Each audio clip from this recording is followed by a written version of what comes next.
Living off your hard-earned money is the dream, but are you doing it correctly? Find out how the investment world has changed and how you can adapt to it to ensure that your gains and dividends positively affect your retirement. Welcome back to Consider This Program. I'm your host, Grant Soliven. And I'm Jamie Burton. Awesome. Jamie, so glad to have you here. We're talking about, in the show and segment today, the grander theme that we're trying to cover is turning retirement savings into retirement paychecks. And here's the ordeal. You know, we often get asked this question, and it's, Grant and Jamie, I've saved all this money. How much is it going to produce for me in income? And most people don't understand it's a mixture of gains and dividends. And really want to take some time today breaking out what those mean and how they affect our retirement income. But more importantly for you folks, what's changed? And why do we have to adapt our thinking on how this is going to produce income? Because what Jamie and I were taught back when we were studying for our CFPs at Purdue University and our CFP program there, a lot's changed since then. And if you were to time travel me back to me as a student in 2007 and say, hey, listen, big guy, everything you learned here, it's going to change. I'd be like, I can't even handle this. So we're going to talk through a lot of it today. But before we get there, we're going to kind of rewind and go back to the basics. So, Jamie, most individuals, obviously we know that when we talk about money, folks, we talk about candy.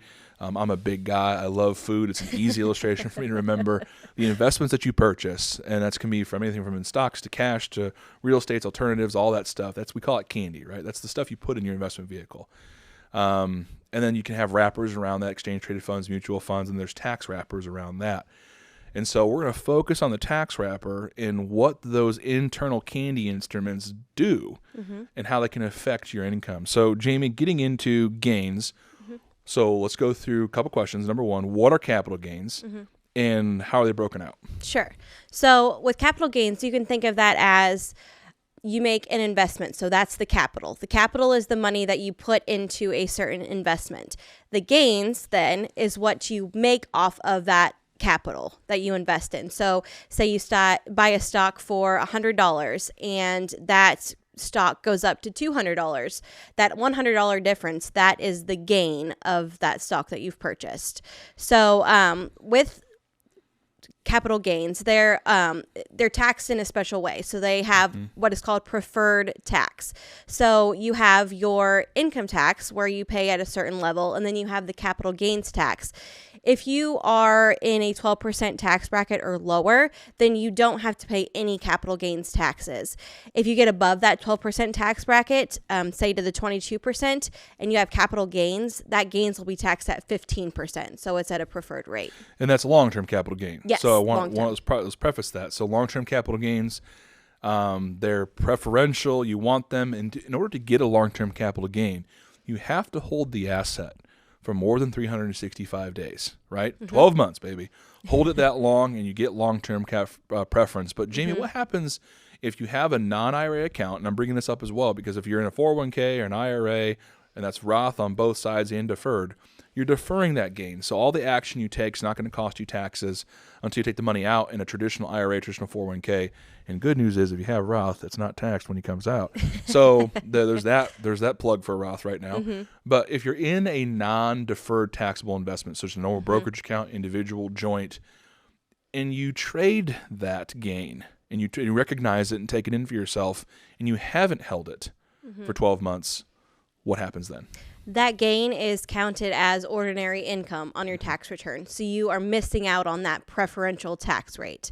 You'll pay at whatever bracket you are for your income taxes at that time. Yeah, and so here's what that means, folks. So if you're in the married filing jointly or even a single individual filer or married separate or whatever, however you file, if you're in those tax brackets that levy long-term capital gain, you're looking at 15% on the long-term capital gain for most American citizens versus your ordinary tax rate at 22, 25 or higher. And like Jamie said, here's the other caveat, is the long-term capital gain recognized within the 12% tax bracket is tax-free. And so, but short-term capital gains, not so much, still subject to that tax. So, Jamie, wonderful job covering gains. Let's talk about dividends now. It's a completely different monster, right? And so when it comes to dividends, again, similar to gains, if it's in a deferred account, traditional and Roth, those dividends get deferred until the money comes out. But And with gains, in order to pay tax on a non-deferred account in like brokerage or joint, you have to recognize that gain in order to pay tax long-term or short-term. But dividends are a different beast. So let's talk through what dividends are, the tax preferential treatment for them if they're ordinary, and then when it comes from a tax perspective, what are we paying attention to? So when you are looking at if you're going to get dividends or not, you are holding on to a certain share, and the share is in a certain company. And if that company has revenue for the year, the board of that company is going to decide if they want to share some of that revenue to their shareholders to reward them for holding the shares in their company. So it's the board of directors for that company that's going to determine if you're going to get those dividends for the certain security that you're holding. But when you get those dividends, that can come in the form of cash or more stock. It depends on what the board decides there. But that's going to hit your tax return different than what gains are going to hit your tax return as. And you can't control it like as well as you can control the capital gains. 100%. And when we look at the dividends, so remember, folks, when gains hit your 1040, you were either preferred or not preferred, and if they're long-term, they stack on top, meaning they're not going to hit the tax preferential rate and not going to affect your marginal tax bracket. Dividends, from a tax perspective, if they're qualified, meaning that the dividend is in a company domiciled in the United States, just like the long-term capital gain, if you're in the 12% or 10% tax bracket or below, those qualified dividends are not taxable. Now, here's the caveat, though. They still count towards totaling your AGI or total income. So it's a completely different machine, right? So you need to work with a professional from our team or a tax professional or someone like us to really understand how this affects your taxes, because it really can make planning fun, but also if you do it incorrectly, it can be a detriment. Yes. So dividends, they're going to be taxable in a non-deferred account. You have no control of them. You always have to pay taxes on them if you're in those higher brackets and you're not, they're not qualified. So there's a lot of elements there. But again, dividends, interesting, Jamie, we've talked about stocks. But we haven't talked about bonds. And folks, we did that on purpose. Bonds don't pay dividends. They pay coupons. So coupons are more or less controlled. When you buy a bond, you understand what coupon you're going to get, the time frame of when it pays, monthly, quarterly, semi-annually, annually, you know what that's going to be. And it pays consistently until the bond matures. Listen to me, good night. I used to say mature, and Joe finally got to me, folks. It's now mature. Matures. So it's going to mature. Well, thank you, Joe Clark, for that. So when it matures, then all of a sudden you get back either an appreciation of that bond, the exact value you put in, or a loss, and that's considered gain, depending when the bond matures or when you turn it in, depending on how you're buying the bond.